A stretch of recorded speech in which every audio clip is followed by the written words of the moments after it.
Welcome to Discovering, and Merry Christmas. As we wind down 2024, I have a couple of different stories to share with you that I filmed earlier this year. First, we meet two best friends who share a passion for bird hunting and bird dogs. And we check out a river restoration on the east side of the peninsula. And we take a look at a multi-million-dollar indoor shooting range that recently opened in Ontonagon County. So sit back and relax. It's Monday night, and it's time for Upper Michigan's very own Discovering. The secret streams that flow beneath the cliffs of colored stone.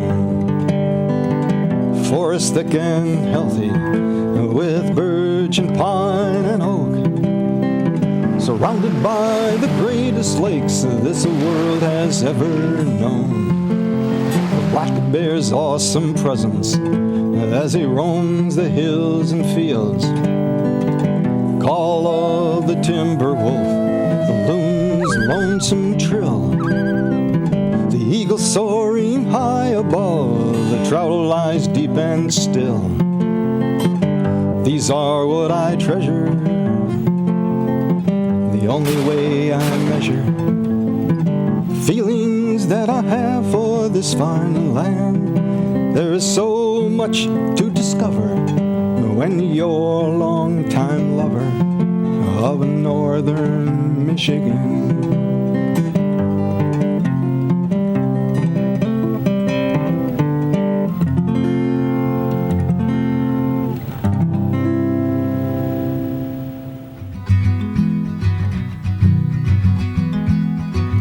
There is a brand new indoor shooting range along the shores of Lake Superior in Ontonagon County. We're at the Porcupine Mountain Shooting Complex, which is operated by Lake Superior Sportsman's Club. It's the grand opening today. It's been a long road to get here, and we're really excited to be in our beautiful new 6-lane indoor facility, state-of-the-art, touchscreen controls, cameras, target returns, heating, air conditioning, the whole deal. Plus proper ventilation, safety systems, as well as being ADA accessible.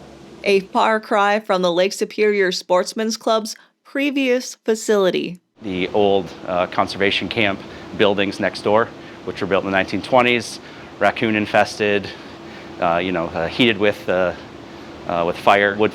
I like the fact that it's indoors and that there's indoor plumbing and there's ranges that you can shoot indoors all year round.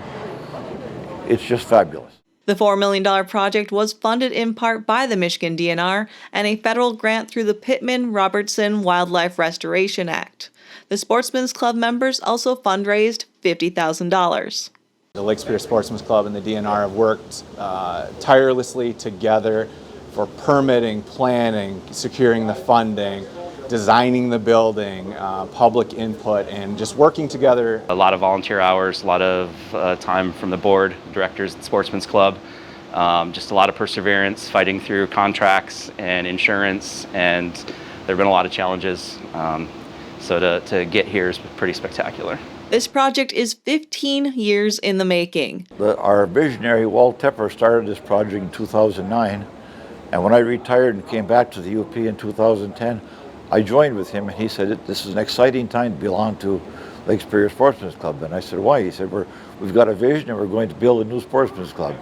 So between that time and now, we've met with a lot of people from the DNR and the state and politicians and even our own members to get ideas what we're going to do and when we can do it and how can we afford it. So it finally came to pass, and unfortunately our visionary passed away the year before. But we're here, we're going to make a go. Walt believed in education on firearms, hunter's education, and that was one of his life's passion. And it's something that we definitely want to continue doing here at the club. We want to teach that next generation how to safely use firearms. The facility is located on M64, 7 miles east of the Porcupine Mountains. So we have a conference room that's going to be available for rent for groups to have parties or to hold meetings, things like that. We also on site have outdoor pistol rifle ranges, and then we also during the summer offer trap shooting on Thursday nights here on site. We're currently have indoor pistol shooting Thursday nights for club members. Then starting in January, we're going to open up to the public. We haven't exactly figured out the days, likely Saturdays, and we're welcoming everyone out to come out and shoot. No matter what your skill level is, no matter what your knowledge, there'll be someone here who can help you. And we just want everyone to feel welcome and enjoy it as much as we are. The Sportsman's Club hopes to recruit more members to utilize and help maintain this new facility. We definitely need more members. We need volunteers. We need range safety officers. You know, we have a nice, solid crew of people who are trained and ready to go. We're hoping to draw in the people from the local communities and also tourists that come up here in the summertime, because there's a lot of folks that go and camp at the parkies, and a lot of those are shooting enthusiasts. So we hope a lot of people come out, become members, come use the building. There's not many like it in Michigan, let alone in the western UP and Ontonagon County.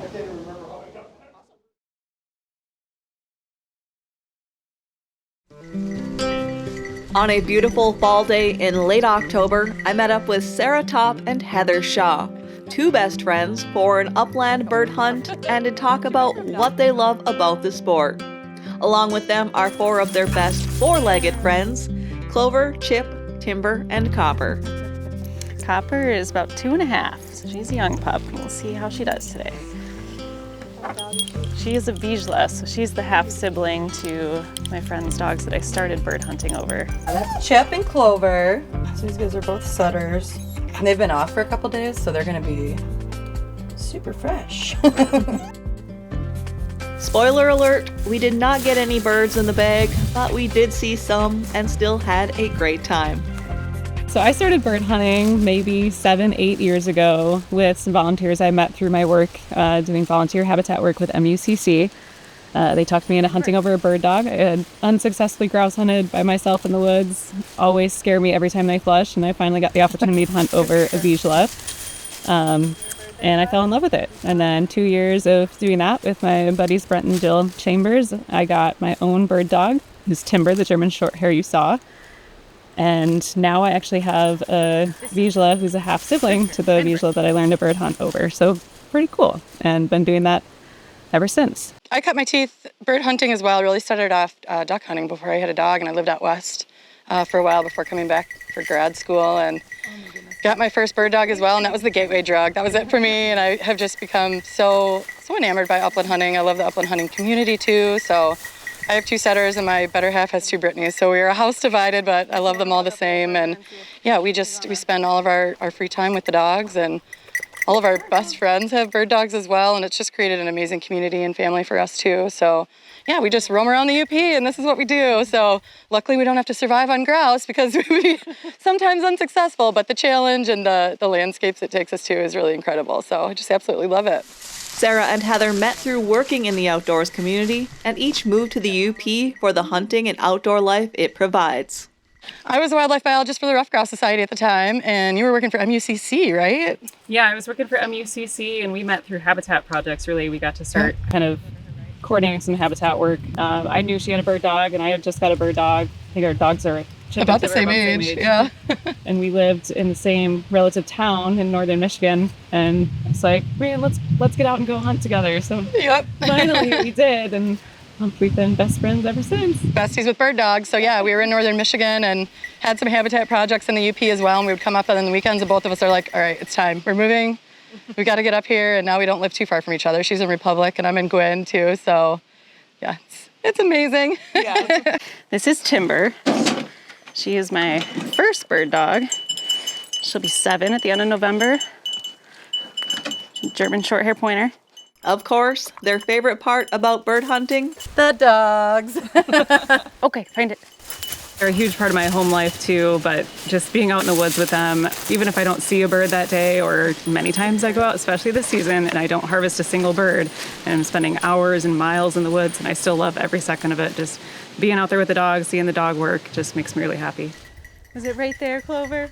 Absolutely. I couldn't agree more. Just having the opportunity to follow our dogs anywhere and everywhere has taken us on some really amazing adventures. And if it doesn't end up with a bird in the bag, it's still just a great day in the fall woods in the UP. So can't really get much better than that. And it's fun. We still adventure with the dogs all over the place all season, all year round too. We'll go snowshoeing with them, and they go everywhere with us. So they're our best friends and companions, whether we're hunting or not. And I couldn't help notice Sarah's gun. This is a Siren Elos D2, so it's a women's specific brand. It's very lightweight, 28 gauge. I was missing a lot of birds with my Remington 870, so I figured I'd get a proper gun. And I still miss a lot of birds, but far less. It's a lot more comfortable to carry in the woods too, with it being a little bit lighter.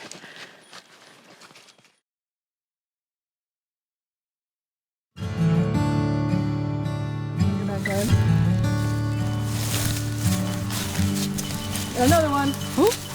Timber, slow down. This fall was unusually warm and dry, and grouse were hard to find in their typical habitat as they sought out areas wetter and cooler. Yeah, birds are just not in traditional cover that we would expect to find them in too. So you got to find water, edges, conifers, anywhere, where there's moisture and a good thermal component too. It's just been hot and dry, so. Do you want to walk this pine edge back towards the truck or take the trail? I know we bumped a couple birds towards the trail, but we obviously know they're hanging out in the pines. We found one spot loaded with birds, but they were jumpy and flushing out faster than anyone could get a shot on. Yeah, there's a lot of water in there too. And hazelnut are on the edge there, so they're feeding on hazelnut buds. Yeah, they're switching over now to that beaked hazelnut and switching away from leafy greens this time of year. So target food sources and good cover, and hopefully you'll get into them. Dog right here. This is Chip. We switched out all 4 dogs throughout the afternoon. These hot and dry conditions also make it hard to run a dog for too long. Normally this time of year you get like a full day hunt where you can plan to be out the whole day. But yeah, a lot of like 2-hour windows in the morning while it's still cool. And then maybe an afternoon like this. And the recent lack of moisture makes it hard for the dogs to pick up scent. Dogs rely on that scent cone, and if there's no moisture to keep that scent on the ground, they're just gonna go right by it. So it's really hard for them to detect birds as well. So I think we saw that today too, that scent isn't really lingering around too long. We had unproductive points where there might have been a bird there, but. With the warm, dry fall this year, the deer ticks were out in full force. Help. So it's always just good to do a tailgate check and pull the ticks off and look them over. I think I got them. Sarah, there's another pocket of them. Even on year-round preventative, so we took him off 2 seasons ago, from December, no, actually it was last year. There's one. From December to February, I think, and he ended up with anaplasma, so we've definitely taken the switch over now to year-round preventative for the dogs in the UP, especially. I think Lyme disease is in every county in Michigan now. Luckily, we caught it early, and he's just fine now. Sarah and Heather are also passionate about teaching others about upland bird hunting. Over this ridge here? She's working that way. I think she's circling back. The biggest hurdle is kind of fear of the unknown for people who want to get into it. And I think just helping people find their confidence and know that there's other people that are walking that same step as well and are new to trying something scary and unknown is, I think, really exciting, but also can be kind of a challenge to people too. So helping them just kind of build their own confidence and gain that confidence that they need to just go try something new and just jump into it is really rewarding too. So she's between us, Heather, right in front of me, looking in. We've got to host quite a few intro events, whether it's intro to upland hunting specifically or waterfowl, hunting centric, and it's really lovely to get to share that together and get others into the sport with us. Yeah, absolutely. I think we've had 3 women's intro to upland hunting events that we've hosted together so far with a number of different partners too in different parts of the state. And we've got another one coming on board this fall, downstate actually, which will be great with Wildcard Adventures. So we're looking forward to that and just the amazing people and women that we meet. It's really just created a welcoming environment and an atmosphere for women as well. So yeah, we've become really good friends with a lot of people that we've met at those events too. Yeah. And a lot of them have ended up getting dogs. And it's just so fun to share that adventure with them and be a part of it. This fall, they taught at one of my favorite events, the DNR Becoming an Outdoors Woman Weekend. Her and I got to host an intro to upland hunting session. We had 8 participants and we just talked through gear, intro basics, cover. Heather talked through grouse biology and habitat. Yeah, that was a really fun program and something we hope to take that as like our pilot and develop it into potentially its own beyond Becoming an Outdoors Woman event that might be a whole weekend long. It might involve a hunt too. So yeah, it's still kind of in the works, so we're still developing it, but that was kind of crazy. I think Sarah and I through the years have become even more prepared with anything that you're going to get thrown at you when you're out bird hunting, especially in remote areas too. And we weren't even hunting, we were just airing the dogs out, and my dog Chip found a porcupine too. So we acted quickly. He was really calm and let us pull a lot of the quills and was really really good about it. It ended up with a late night vet visit anyway, but that was our first night before the bow event. So we shook it off and still had a really successful event. So. Yeah. Thanks, ladies, for a fun day of running around the birdwoods behind your beautiful dogs. I hope to make it to one of your bird hunting workshops too someday.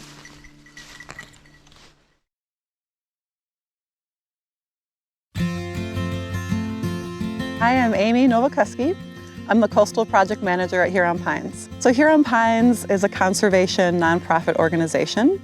We've been established for over 50 years, and we work to conserve and enhance northern Michigan's natural resources. We are at Beaver Tail Creek in the eastern Upper Peninsula of Michigan. Beaver Tail Creek is part of the Lational Island watershed, a super unique area to Lake Huron, and that's one of our main goals at Huron Pines is protecting and enhancing water quality of Lake Huron. Beaver Tail Creek's a relatively small stream compared to other rivers across Michigan and the Great Lakes region, but the small streams are incredibly important to the overall health of Lake Huron. Huron Pines and our partners replaced 3 road stream crossings on Beaver Tail Creek. And road stream crossings can detrimentally impact river health and aquatic habitat if they're not designed correctly. So what we did here on this project is we installed appropriately sized and aligned structures to basically help the Beaver Tail Creek flow under the road as if the road's not even there. This one, a bridge made sense because bankful width, I believe, was 18 feet wide. And so the structure, it's called the clear span underneath this new bridge is 20 feet. You need your new structure to be at or wider than bankful channel width, again, to maintain those flows and create that continuous habitat through the road or underneath the road. Prior to construction, there were 2 36-inch culverts that were side by side.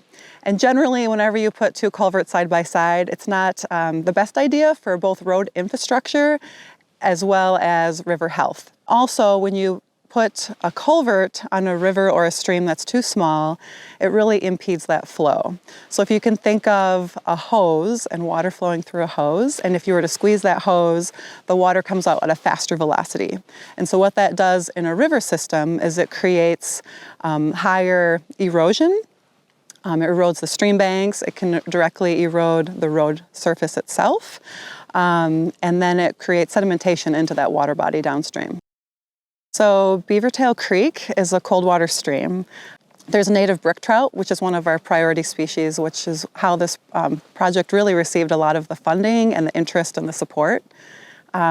Species like brook trout, they need access to upstream habitat for spawning, nursery habitat, and really reaching habitat to complete their life cycle through all times of the year. So what can often happen at these undersized culverts that were here before, when the velocity is really, really fast, a fish can't successfully swim all the way through that culvert. And so really, this crossing here, replacing those 2 undersized culverts with a bridge, we're providing that continuous habitat. There's resting spaces, there's natural stream substrate on the bottom of the crossing, as well as cobbles through the crossing that are placed along the footers. So not just fish, but other wildlife like salamanders or turtles or organisms that are using the river corridor.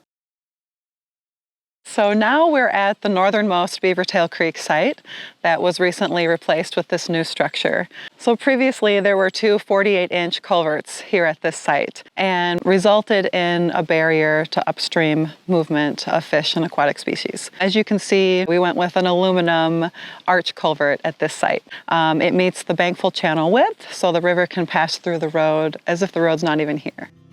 We had a lot of support from partners and funders, and that included the Michigan Department of Natural Resources, Forest Resources Division, the Great Lakes Fishery Trust, the U.S. Fish and Wildlife Service through the Great Lakes Restoration Initiative, and the National Fish and Wildlife Foundation through the Sustain Our Great Lakes program.